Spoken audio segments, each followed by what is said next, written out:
that to me and I'll knock you flat. You stay out of this. Come on. Get off! Stop it!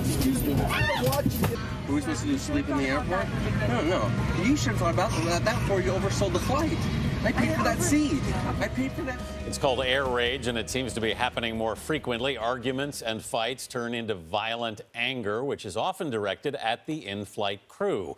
But is the crew part of the problem, or are they simply left holding the bag? Derek Thompson is senior editor for The Atlantic and recently wrote about the uptick in confrontations. Derek, good morning. Good morning. You say in your article that flight attendants are set up to fail. What do you mean? I think the airlines are squeezing both the passengers and the employees, sometimes literally. The width of seats has declined by 5 to 10% since the 1980s. The pitch, which is essentially the officious term for legroom, has declined by 3 to 5 inches in the same time. So you're squeezing people in coach, while at the same time that there are fewer crew members per plane. Sometimes they have cut their pensions, stagnated their pay.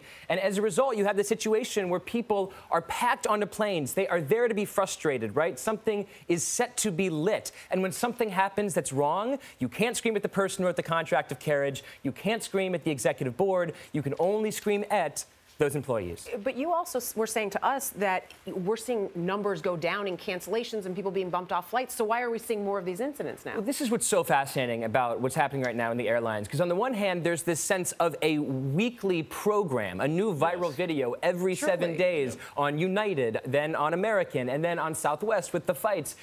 But the Department of Transportation data tells an entirely different story. The number of cancellations is down. People bumped from flights is down. Complaints are down. And so what appears to be happening is this.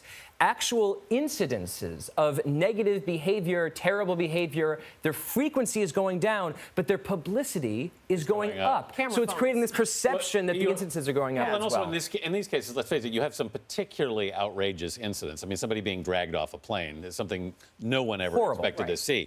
Congress calls for hearings because of all this on customer service. What, if anything, could come out of that? Well, it's really hard to say at this point. You know, the airlines themselves, I think, have begun to recognize, especially since United handled its own situation so terribly in the first few days, we have to respond to these viral videos basically as fast as they spread. So United has now said that they're no longer going to ask the police to take people off the planes. They're going to pay people up to $10,000 necessarily. They're going to retrain the crew to sort of deal with these situations better. But at the same time, I mean, these incidences are going to continue because you have a situation where the employees have to follow the letter of a pretty draconian law because they don't want to get fired. But sometimes when they follow the letter of that law, someone's going to hold up a camera on their phone and make them a viral sensation, make them the nemesis of the week. Can airlines do anything to get consumer confidence back then? I suppose give them more room in the seat, give them a better pitch, anything? Well, I mean, what's happening right now is sort of interesting, right? Because you have more and more amenities in first and business class, right? While at the same time the coach is being squeezed. So a bit of a reverse Robin Hood effect, right? I mean, literally they are taking from the lower income space to give to the higher income. And so, you know, you could certainly have a policy where you announce we're no longer going to do this. We're going to be the sort of plane that's for the common man.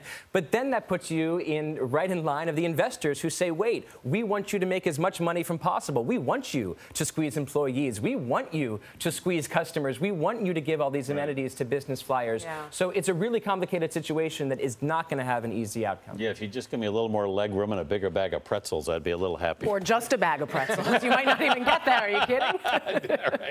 Derek Thompson, thanks so much for being here this morning.